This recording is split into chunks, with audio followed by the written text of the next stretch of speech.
Why don't you let me fix you some of this new low cocoa drink? All natural cocoa beans from the upper slopes of Mountain Nicaragua, no artificial sweeteners. What the hell are you talking about? Who are you talking to? I've tasted other cocos. This is the best. This mission is to tell me what's happening! Well, you're having a nervous breakdown. That's what's happening. You're part of this, aren't you?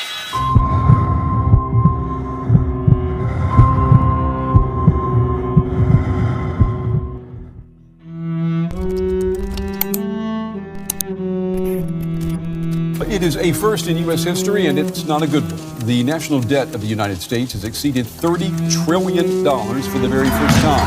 How are people affording life right now? On the shooting in California, where the police have confirmed that 10 people have died in a mass shooting during Chinese New Year celebrations. I'm retiring. Thank you guys for allowing me to live my absolute dream. Oh, that's wow. The new monarch was crowned alongside his wife, Queen Camilla, at Westminster Abbey.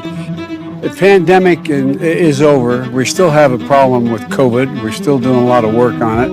Justices of the Supreme Court handed down a surprise unanimous decision today, binding themselves to a new code of ethics. A one-of-a-kind carbon fiber submersible. Run the whole thing with this game control. In Myanmar, a fierce guerrilla war is intensifying. Other weapons are homemade. Hi! Impressive carrying skills, right? I got some Bud Lights for us. So, I kept hearing about this thing called March Madness. See, all over the place is people who care about looking good while doing evil. Fuck them. Days after massive wildfires destroyed the heart of Western Maui, the desperate search for loved ones with Country's most famous political dynasty. I'm here to declare myself an independent candidate. Robert F. Kennedy Jr. 100,000 Ukrainian and 200,000 Russian soldiers have been killed or injured since the beginning of the war. My worst fears are that we, the field, the technology, the industry, cause significant harm to the world. This is a time for war.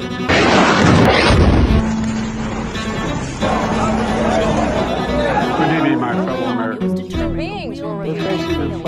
A researcher claims the DNA.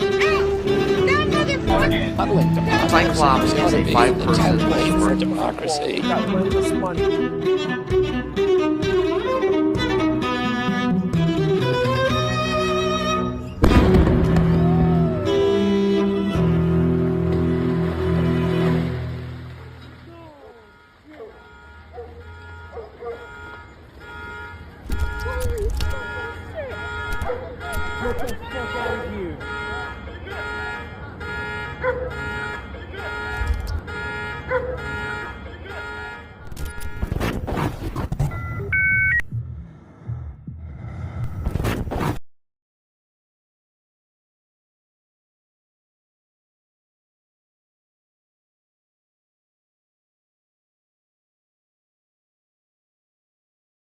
If you collect 100 black ants and 100 red ants and put them in a glass jar, nothing will happen.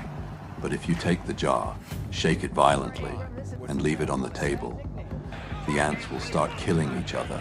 Red ants will believe black is the enemy, while black ants believe red is the enemy. But the real enemy is the person who shook the jar. Protesters clash in Berkeley, California, as anti-Trump protesters showed up for a scheduled pro-Trump Patriot Day rally.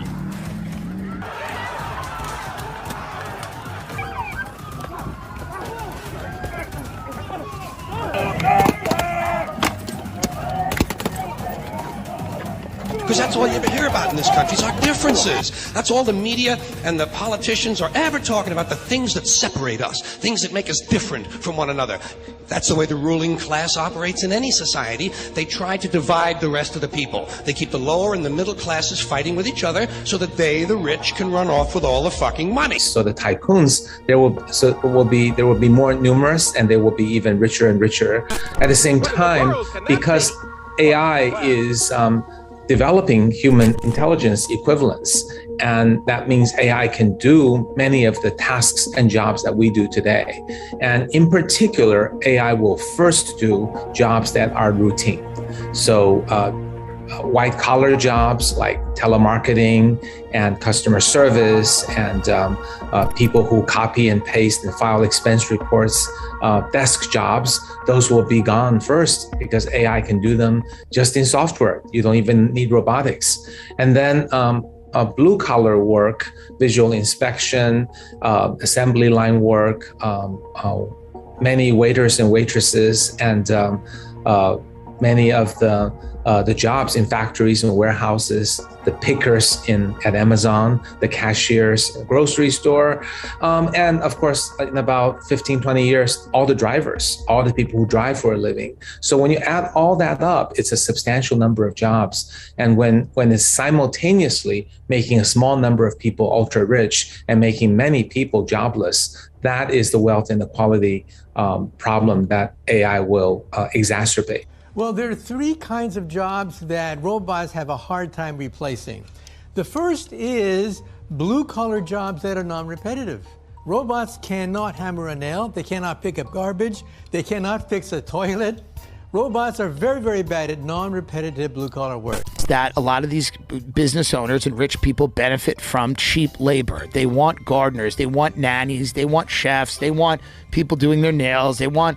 If you think they've thought of that and said, let's let them in so they can do our nails? Of course they don't want to pay American wages. If you can hire someone at $3 an hour or whatever it is, off the books, illegal labor. You know how many construction projects go up with illegal labor? You know how many of these construction projects in Miami? They're building like 20 new towers in Miami with floating bathtubs for Bitcoin criminals. And God only knows, the Paul brothers, and God bless everybody, I like them. But like they're building all these big towers in Miami. How's that? I'm not doing it. It's illegal labor. I feel like the whole country needs to know what's going on here. It's bigger than alarming. This is the worst I've ever seen it. They were told they could get a bite at the American dream here, and that dream becomes a nightmare along the journey.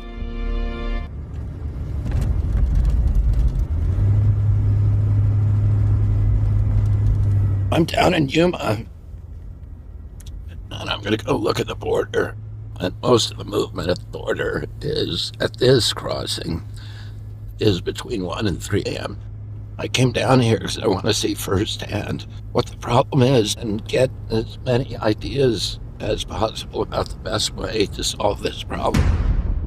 Mr. Kennedy, if you want to look ahead, you'll kind of see where the wall begins.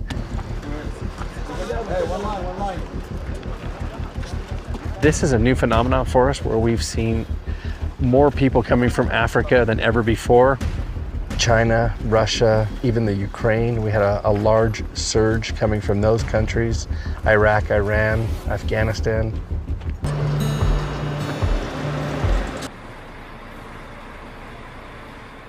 This is at the Regional Health Center. These are some of the people that we saw come across the border last night, and they're now being processed at the health center. Colombia. They came out of state. Bogotá. Yo he estado muchas veces en colombianos y en todos los partes. ¿Cómo se llaman? ¿Cómo? En su mano. Gracias. El niño también mío, Joseph. Joseph, mucho gusto. ¿Y cómo estaba el viaje? El viaje muy difícil. Más o menos. Yo soy Jaime Maquera, de Perú. Nosotros hemos llegado 4 personas. 4 personas. Yo, mi hija y mi señora. Mi otra hija que tiene 18 años. El momento de... ¿Y dónde están ellas? Mi señora y mi hija están conmigo. Pero mi hija de 18 años, no sé dónde está.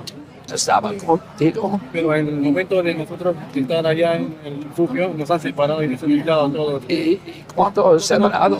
No tengo comunicación con ella. ¿Es ella? Por favor, es ella. We see a lot of violence as people are making across the border through Mexico or their countries. Some of them do share their stories. but we see that devastation in the human lives. This is the infamous Morales Dam gap, and what you had is under President Trump, you had a big push for infrastructure, the wall system. And when President Biden took office, he signed some executive orders that basically halted all wall construction. And so that left the gap here. And this was a problem for us in Yuma. What no one talked about was the wall system. It was a package deal. Yes, it included steel, but it also included roads, technology, and sensor equipment. And all that was just put on hold. When you have people that can come through here unmitigated because there's a gap in the wall, it causes a problem for the not only for border security, but also for the community. And that was partisan politics, right? Absolutely.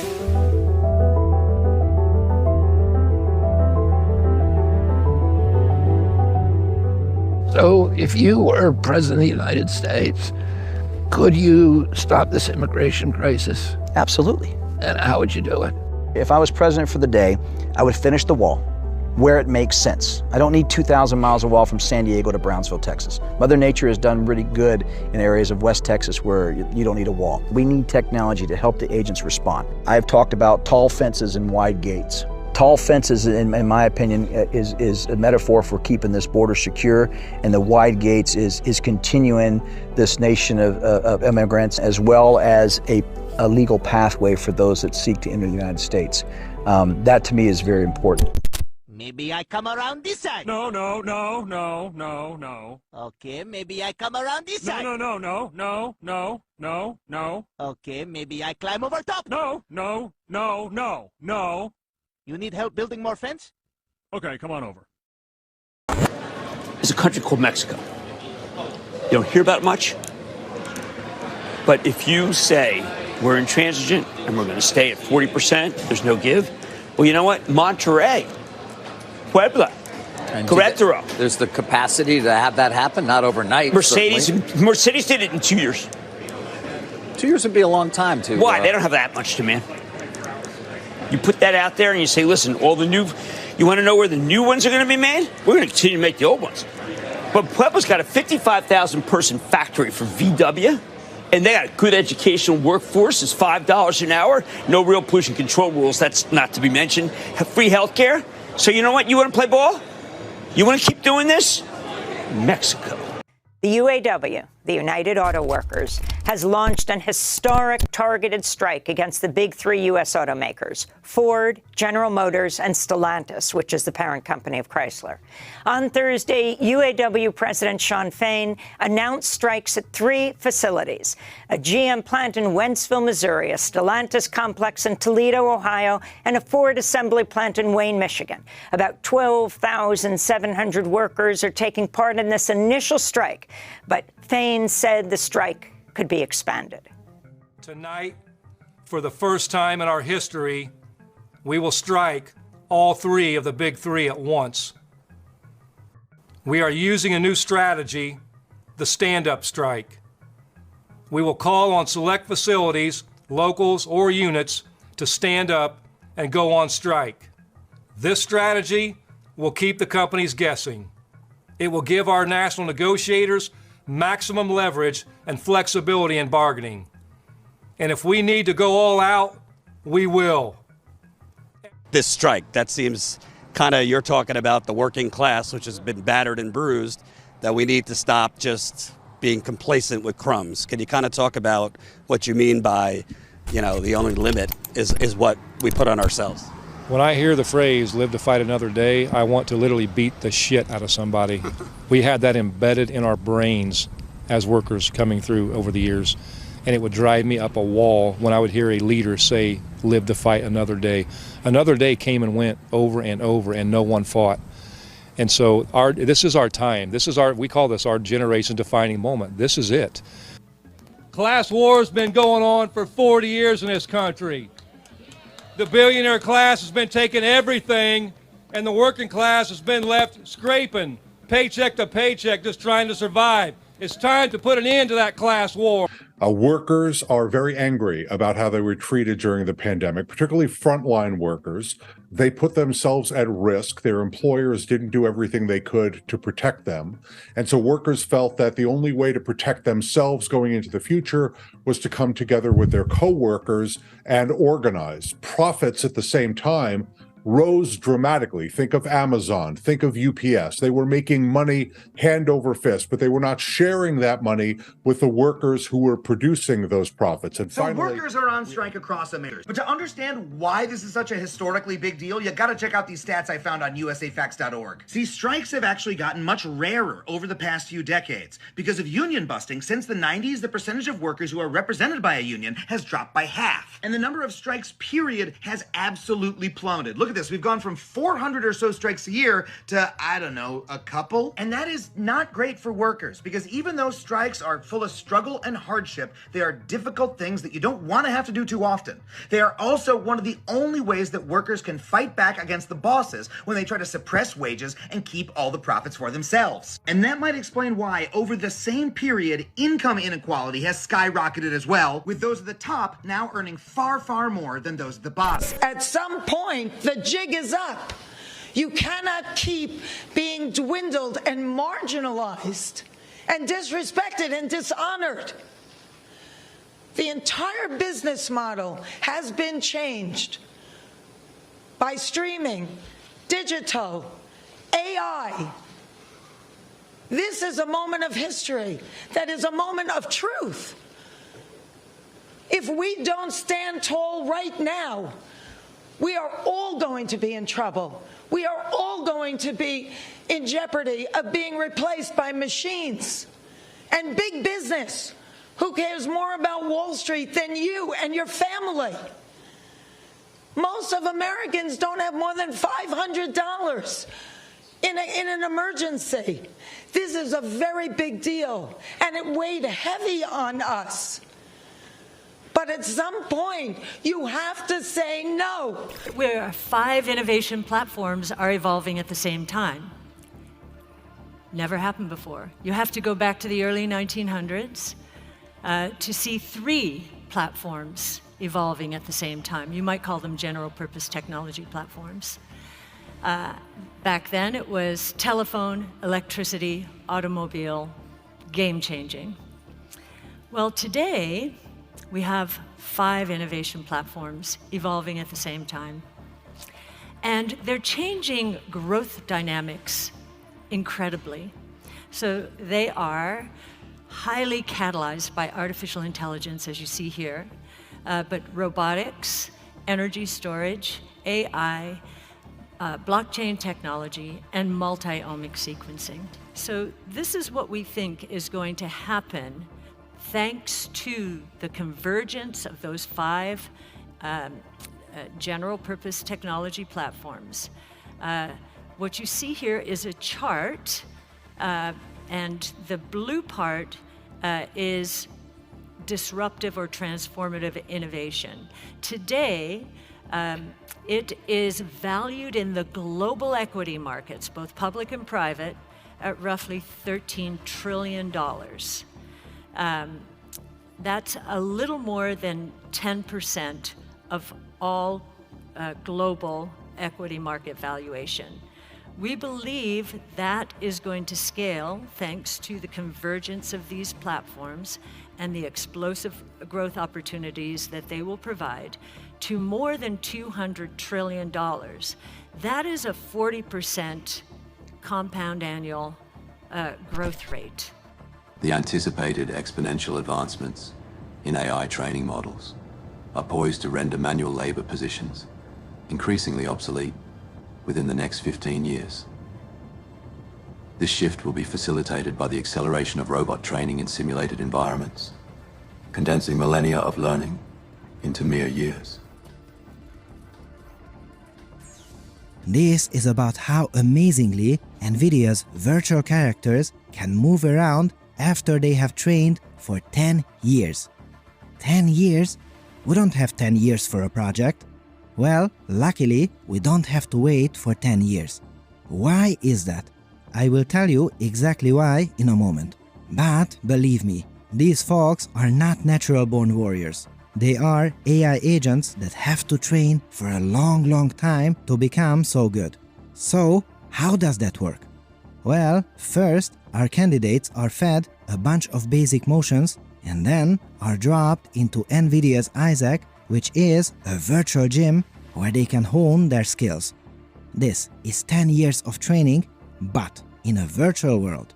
However, a real-world computer simulates this virtual world, and it can do it much quicker than that. How much quicker? Well, a powerful machine can simulate these 10 years, not in 10 years, but in 10 days. Oh yes, now that sounds much better. And we are not done yet, not even close. So, in software, there is plenty of training data to learn from, but for robotics, there is no data, none. Or even if there is just not enough to learn anything. So, how can we solve this? Well, the solution is my favorite, which is learning inside a simulation, letting the robot play around in a video game. Here, they are doing reinforcement learning, which means truly playing a video game. Here, you do something, and if you do well, you get a score. And see how this little robot fares. And whoa! Look at that! It can navigate around in the real world competently, and it can even stand up. It now opens those doors and can handle packages. Well, as you see, it handles them at least as gently as some of the delivery services out there. Another human-like trait. Perfect! Now, jokes aside, by further tailoring these reward functions, I would imagine that it could be much gentler with those packages and even doors just one more paper down the line. And also, bravo! What has been achieved here is extremely hard. Nearly half of all jobs are going to be hit by automated systems by 2030, thanks to exponential growth powered by AI. Artificial intelligence training costs are dropping 70% per year. What used to happen with Moore's Law in 2 years is now happening in 6 months. The belief that certain jobs were AI-proof is now obsolete, as advancements in AI enable a decade's worth of robotics research and development to be completed in just 10 days.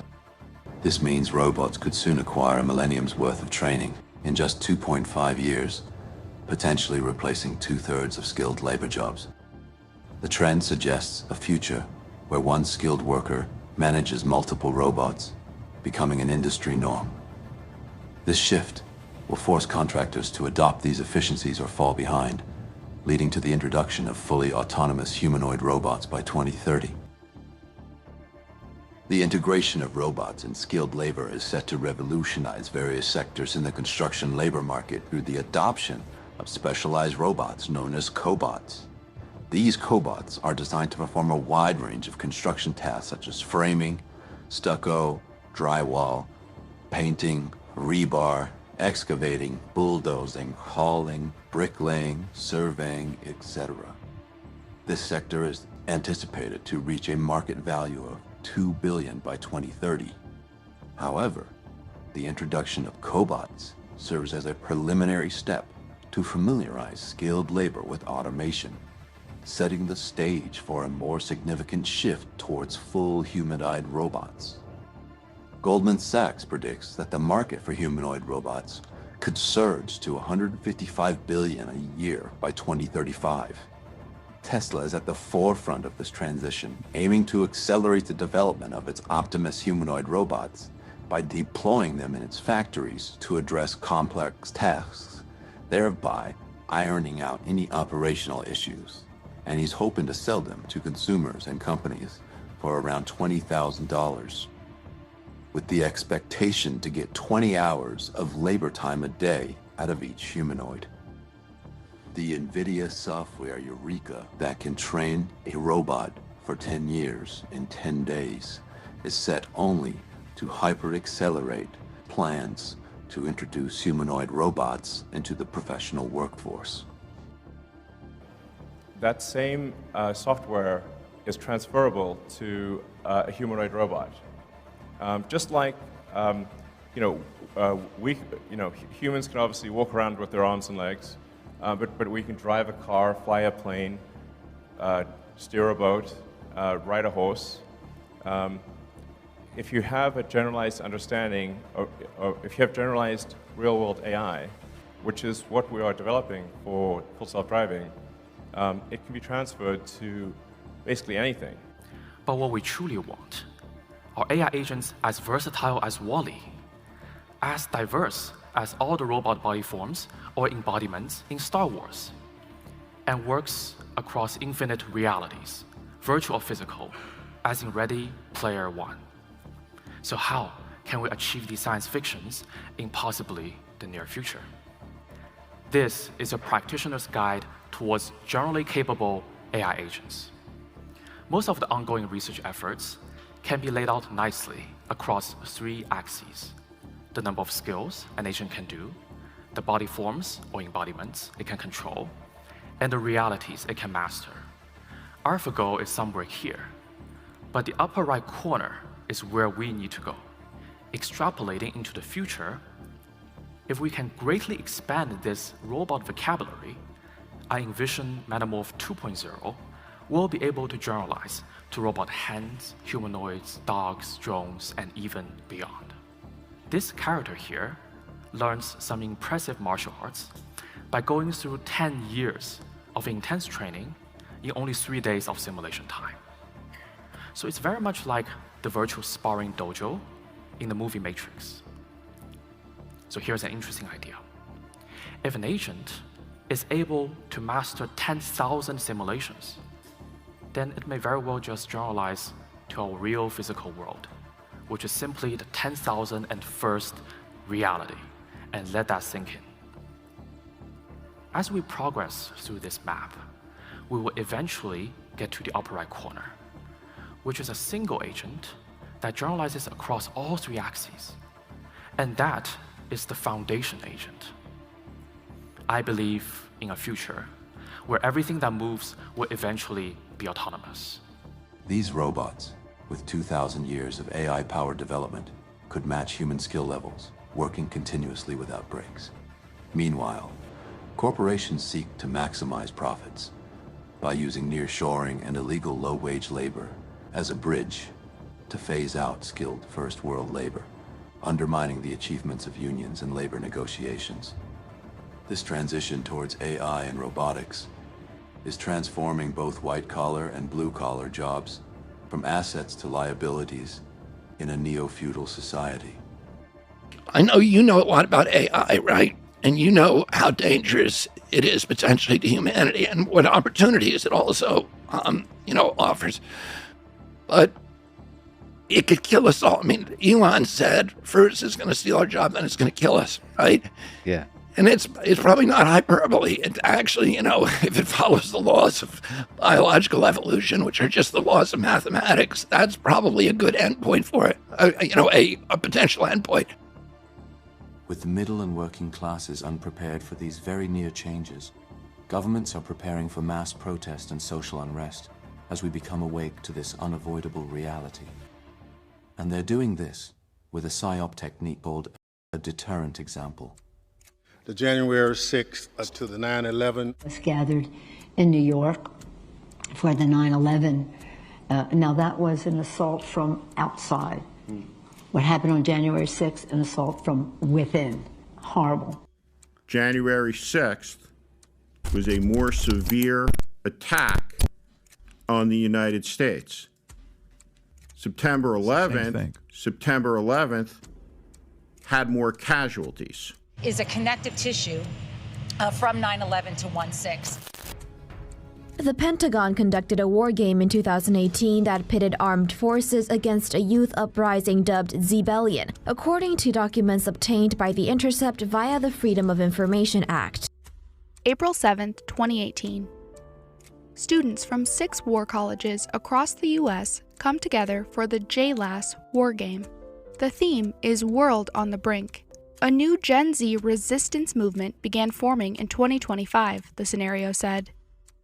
Meeting at parks, coffee shops, and protests, the group grew because of a simple agenda: serve as modern-day Robin Hood. First, they would target the finances of corporations, banks, anyone that supported what was seen as the establishment. Group leaders would distribute lists of targets along with sophisticated malware to siphon funds. Next, stolen currency would be converted into Bitcoin, or presumably a more private cryptocurrency, and redistributed. This could be sent to disenfranchised groups, Zebellion members themselves, or anyone they think deserves it. The Pentagon imagined the movement would begin in Seattle and spread rapidly to New York City, LA, and Austin, eventually with cells in most major European, Asian, and South American cities. Military strategists write, Gen Z are described as seeking independence and opportunity, but are among the least likely to believe there is such a thing as the American dream. Millennials experienced the Great Recession as they came of age. Gen Z was molded by it in their childhood. Their rejection of excessive consumerism and desire to be agents for social change would lead to a perfect storm by the middle of next decade, the scenario says. We're speculating here, but one could imagine infiltrating Zebellion and arresting its leaders would be a military strategy, as would turning lower-level members into informants. We don't know because nothing else is declassified. But it's important to remember there's a wide spectrum of realism in wargame scenarios. The Joint Operational Environment, or what we call the JOE, the JOE. And this lays out the problem as we see it, and no one is perfect about predicting the future. It's unpredictable. We all know that. But at the same time, we try to get it as right as possible, knowing that to get it 100% wrong is absolutely what we want to avoid, but knowing we have rather modest expectations, we know we're not going to get it perfectly right either. So we just don't want to get it completely wrong. If there's a concern about a potential uprising led by Gen Z and millennials, it's wise to prepare militarily through targeted war games to prevent such scenarios by employing psychological operations, or PSYOPs, specifically a deterrent example PSYOP. This method serves as a cautionary measure, deterring potential unrest by showcasing the outcomes. Put simply, fuck around, find out. A deterrent example needs 3 things. A goal. For example, don't rise up against your masters. Tomorrow, we need to go into the Capitol. Into the Capitol. What? A manufactured event you are in control of. What we found in the January 6th insurrection was that we had active duty service members who were part of that mob. We had persons that had top secret clearances that were part of that mob. We had police officers who were active duty who were part of that mob. And we had veterans who were part of that mob.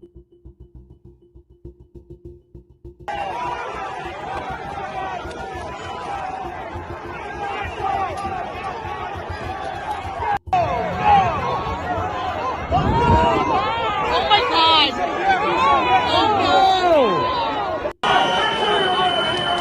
With numbers, they're gonna lock us in.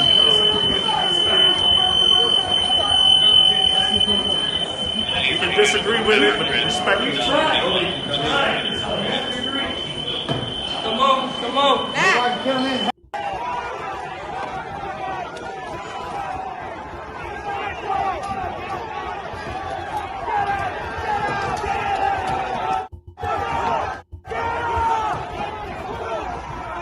So basically, here's the deal. So there's this guy, Phi Duong, who FBI agents who were undercover contacted, and they basically, investigated him for a series of months. And what they found was that he was part of this group of people who were under the guise of a Bible study group. So they were pretending to be a Bible study group. Wasn't really a Bible study group. Right. Although in some meetings, the FBI says they talked about the Bible, but really they were talking about how to secede from the United States. They were talking about weapons and training. And this man, Phi Duong, is actually accused of having played a role in the insurrection. Why are you letting this happen? Why haven't you called for backup? Where is your backup? This is our damn Capitol building, and y'all are letting it get destroyed on your watch. And finally, a historical or physical landmark you can point to remind your inferiors, this is why you don't disobey this lesson. The information that we have is compelling. The thing we needed to do was tell that to the American people in a compelling way. So that's why we brought in a former president of ABC News. Yeah, I got a call pretty much out of the blue from the January the 6th committee. They wanted a storyteller. And while they were brilliant lawyers, storytelling for a mass audience is not what they do. To bring in a guy like this who would think outside the box really did prove to be fruitful. The worst attack on our democracy since the Civil War. Was a more severe attack on the United States. So we had the anniversary of 9/11 the other day, and George W. Bush, of all people, gave a speech at an event for this. He came out and compared the 9/11 terrorists to the January 6th rioters. Last night, more than 19 million people watched the January 6th committee's first public hearing. All of the major news networks. January 6th, for the first time, I was more afraid to work at the Capitol than my entire deployment to Iraq. I was grabbed, beaten, tased, all while being called a traitor to my country. I was at risk of being stripped of and killed with my own firearm as I heard chants of kill him with his own gun. To my perpetual confusion, I saw the thin blue line flag, a symbol of support for law enforcement, more than once, being carried by the terrorists as they ignored our commands and continued to assault us. One woman in a pink MAGA shirt yelled, "You hear that, guys? This voted for Joe Biden." The impact of that day. But you guys won. You guys held. You know, democracies are not defined by our bad days. Good morning, ladies and gentlemen, and welcome to the US Capitol building. If you've joined us today for the insurrection, please make sure you pick up a promotional leaflet on the way in, stay inside the safety cordons at all times, and if you get lost, speak to one of our Capitol Police officers. They'll be sure to point you in the right direction.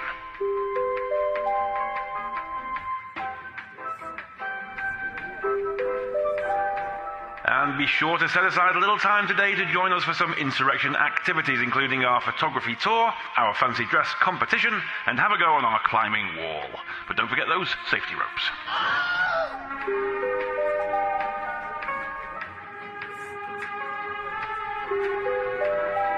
And I've now received the results of our fancy dress competition. The winner today is Jacob Chansley. That's Mr. Jacob Chansley. If you could report to your nearest Capitol Police officer, they'll be sure to give you your prize, a guided tour of the building.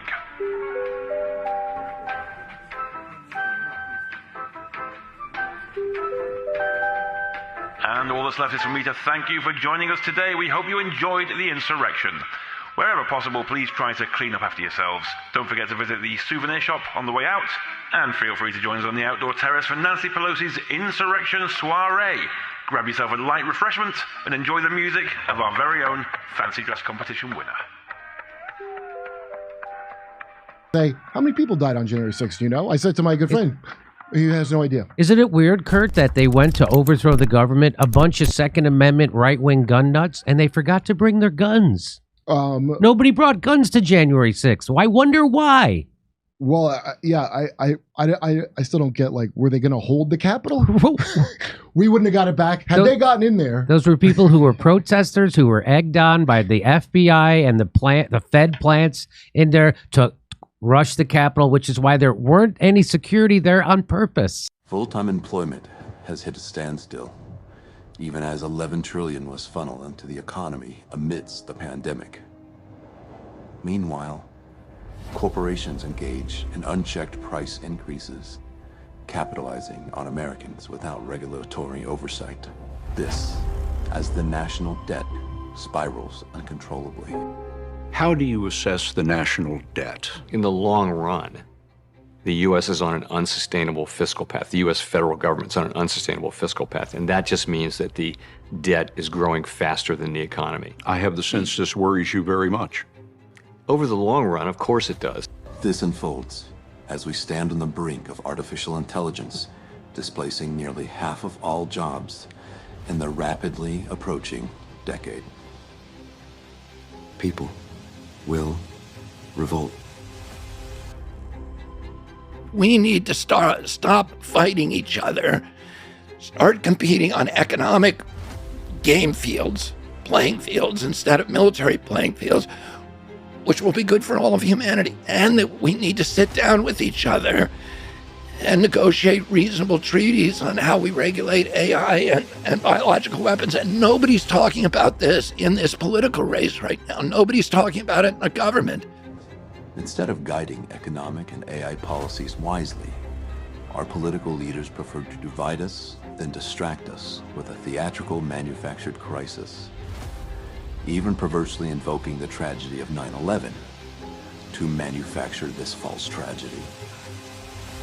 As they go so far as military drills to protect themselves if their preemptive psychological warfare can't ward off revolt as the second technical renaissance approaches, it's obvious that despite their public disputes, both parties share a common interest: preventing Americans from challenging the ruling class in D.C.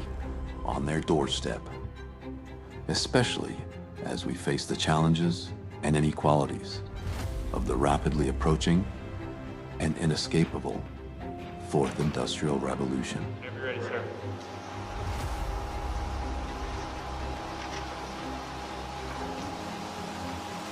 Represent our country, and if you broke the law, you can't say that. I'm not gonna, I already said you will pay. It's defiled, right? See, I can't see it very well. Okay, I'll do this. I'm going to do this. Let's go. This election is now over. I don't want to say the election's over. I just want to say... How do you not believe in any conspiracy theories? I understand not all of them, not most of them, but you don't believe in any conspiracy theories? You just think the government's just batting 1,000 and telling us the whole truth? That's a strong stance to take. And again, as I said before, I don't like talking about politics on stage or off stage. I don't like talking about things I don't feel like I'm truly knowledgeable in. But I do know this. Our government is placed in charge of all of its people. I'm a father who's been placed in charge of just one son. And I lie to that nigga all the time.